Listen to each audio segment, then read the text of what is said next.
The bike is fairly expensive to maintain.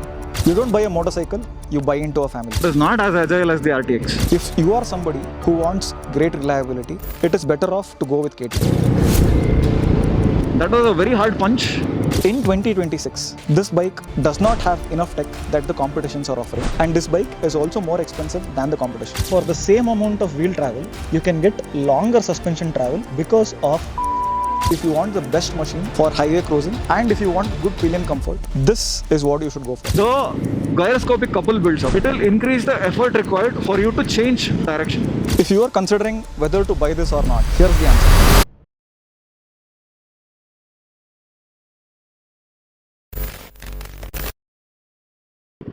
Let's do an acceleration test.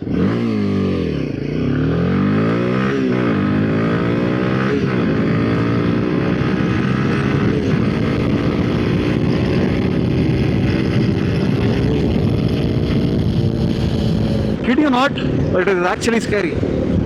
This is not your conventional Royal Enfield, which cannot rev hard. So if you are a customer of Royal Enfield already, and if you switch to this, you might see that the torque is not sufficient. This is a 6-speed gearbox and it has slip and assist clutch. With slip and assist clutch, I would have expected an easier clutch feel, but this is slightly stiff. 6th gear, 4000 RPM, 82 kph. The gears and the gear ratios are very linear, and the engine is also very linear.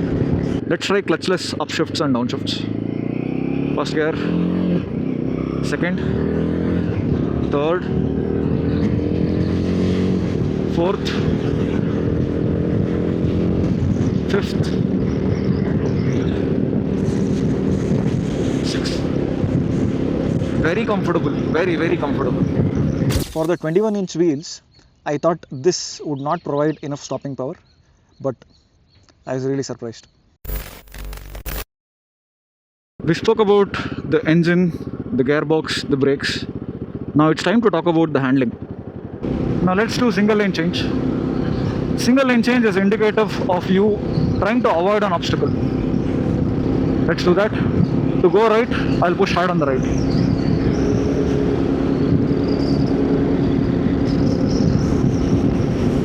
Let's move back to the left. Push left, stabilize.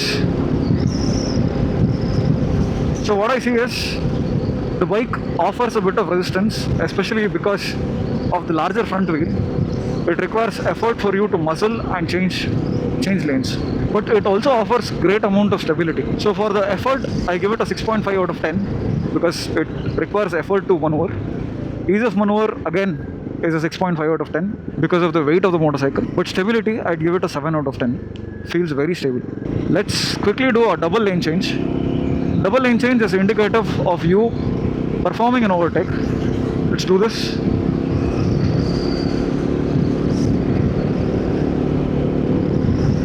So you see that there is good lean angle that is expected to do this maneuver, but while you are doing this maneuver, the bike feels fairly stable. There is effort required just like in the single lane change, but the stability feel and the ease of maneuver is much better. You see how easily it will go into the other lane and come back. I'll do this again. Coast is clear. Going in, stabilizing, coming back. See, the distance required between you going into that lane and coming back to the same lane is actually low. So at 20-30 kph, or let's say up to 50, flicking the bike is very easy. You see this? Very easy to move the bike around. But as and when you get to higher speeds, because you have a bigger front wheel, the gyroscopic couple builds up. And what this gyroscopic couple does is, it will increase the effort required for you to change direction. Now that brings about a sense of high-speed stability, which is absolutely required for this category of machine. If you're spending longer hours on the saddle, it is important for you to have that stability. And if there are any undulation, let's see what happens. TT. Fairly good. That was a very hard punch, but it was able to maintain its trajectory. But one thing that happened is the mirrors came loose. Oh, I think I might have messed this up. So as you saw, it is a fairly stable bike. It's a very stable bike, especially for cruising.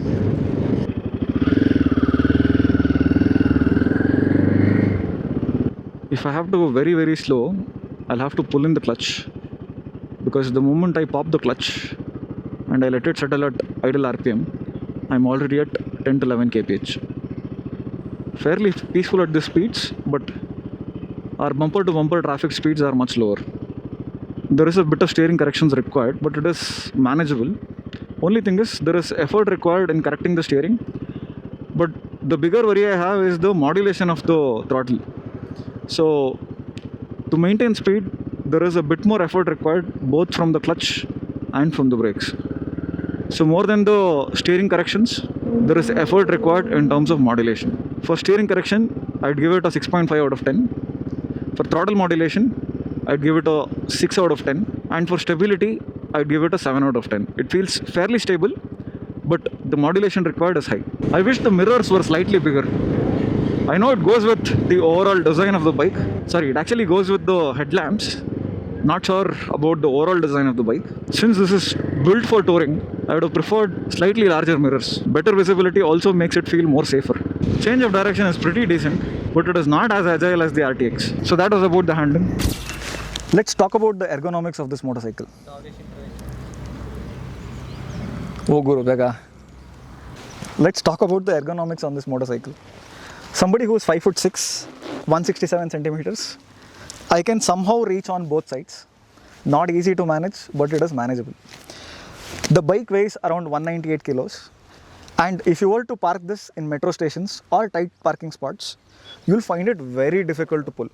In fact, you'll have to definitely get help from someone, one person to pull the motorcycle and the other person to pull you.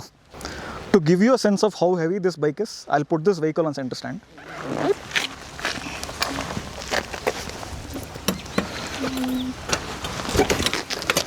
So as you can see, I had to put my entire weight on the center stand in order to lift this up. And imagine if you have taken this off-road, you definitely need a companionship where you have 2-3 people, and if you have a fall, don't bother to pick it up yourself. Get help, ensure that you are safe, and come back home safely. In terms of rider triangle, the rider triangle, which is your foot peg position, your seat position, and your handlebar position, the combination of the three, is designed as a perfect balance between highway cruising and off-road riding. I'll show you an example. Now let's say you're seated this way and you go into an off-road trail. What will you do? You'll end up standing and riding, correct? So if I have to stand and ride, on most motorcycles, I'll have to hold on to the handlebar to pick myself up. But it is different on this bike.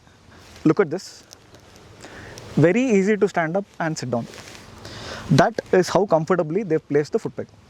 And the posture is also not intimidating. The ergonomics, if you look at this, the handlebar is actually very close to your torso. Now that makes it very comfortable even for shorter riders like myself. I don't have to stretch my arm to reach the bike. That's a nice feeling. Let's talk about the tech now. So, if you are a motorcycle enthusiast, what all do you care about? Absolutely, you will need ABS. You need a TFT display which has provisions for navigation. If not, you need a mobile phone mount and you need a USB charger. All of that is available on this motorcycle, and that is where the tech ends.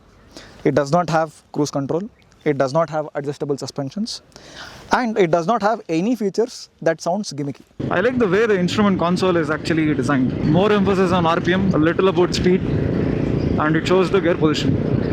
I think that is pretty much all you need. And you also have a fuel gauge. Back in the days, not a lot of REs had fuel gauge, but now they do.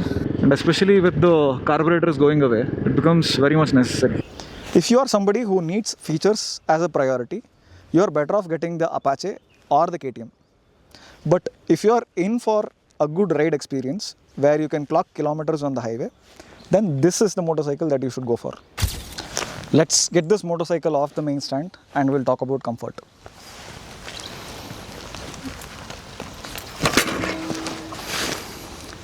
So the bike has long travel suspensions both on the front and rear. I'll actuate the front and I'll show you how it works. See, very less effort in order to actuate the front suspension. Now I'll get off and do the same for the rear. I hope I don't drop it.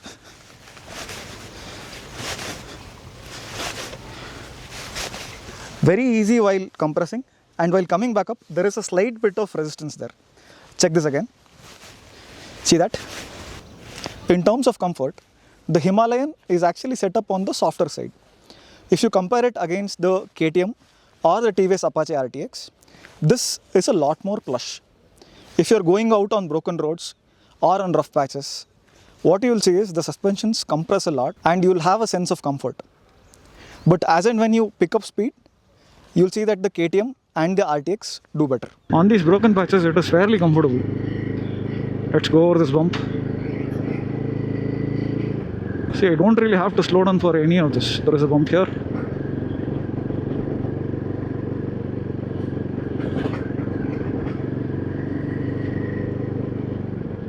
Very, very comfortable.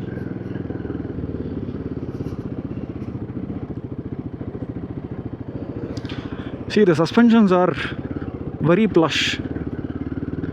It's very soft. And there is a lot of confidence to the rider as well. I know if I pick myself up and keep riding, I don't really have to slow down for anything. I just have to ensure that I'm gripping the tank well, and that is about it. Even at very high speeds, the buffeting on this bike is not a lot.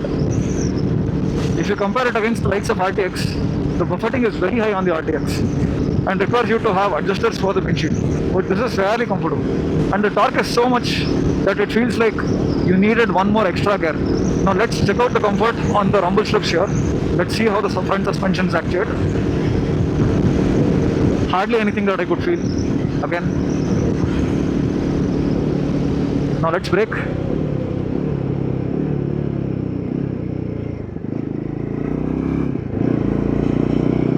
On the front, you have this large front forks that is developed by Showa, and this is set up for a softer setting.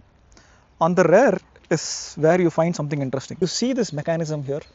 On any other bike, you would see that this suspension here would be directly mounted to the swing arm. But you see this linkage mechanism here. Now, there is a specific function of that linkage mechanism. Let me quickly explain how that works. You see, the swing arm is pivoted here, which means every time the wheel goes up and down, it will go up and down against this point. So it will go something like that. But the suspension has a different line of travel and the pivot is somewhere there. Now what happens is, the moment the wheel travels up, this point is fixed against the swing arm and there is one constraint over there. So for the same amount of wheel travel, you can get longer suspension travel because of this mechanism. Now that is how they have been able to achieve good travel on the rear while maintaining the restrictions of packaging. In terms of thermals, the engine does heat up. I can feel some hot air that is blown onto my legs right now. In terms of seat comfort, the rider seat and the pillion seat has good amount of cushioning and it is very comfortable for highway rides. For the Bangalore roads, you don't really have to slow down with this bike. You can keep going. I don't think I can say that for most of the other bikes that I've ridden.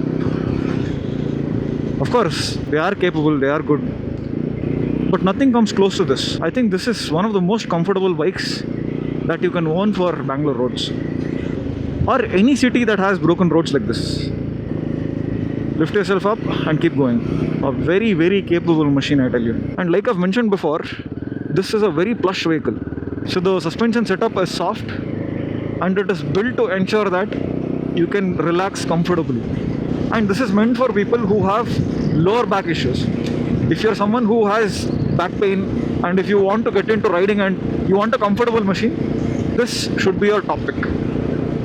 I'm not saying the other two are not comfortable.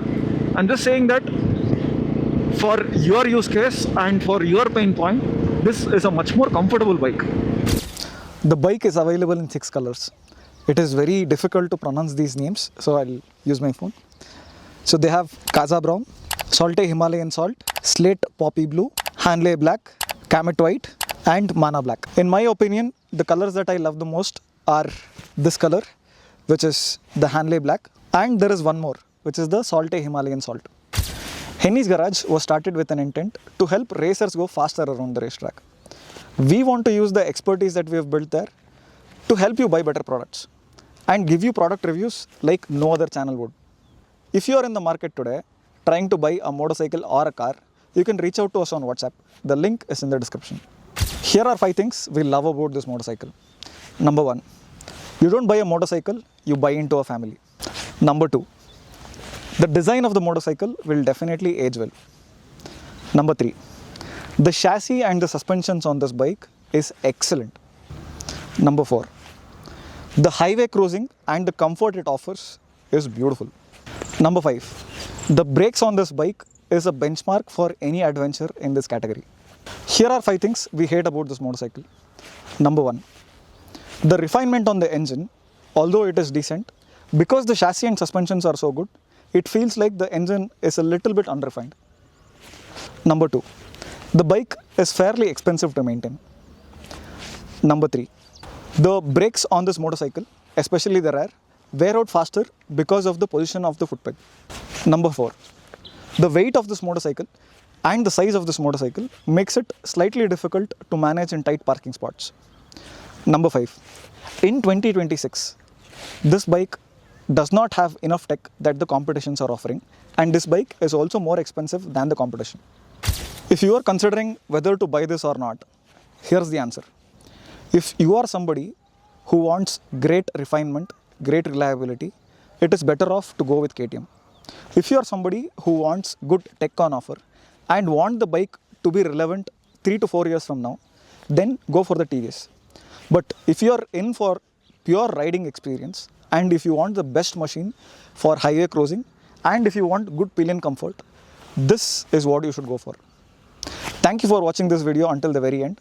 I'll see you in the next one. Until then, ride safe and Godspeed.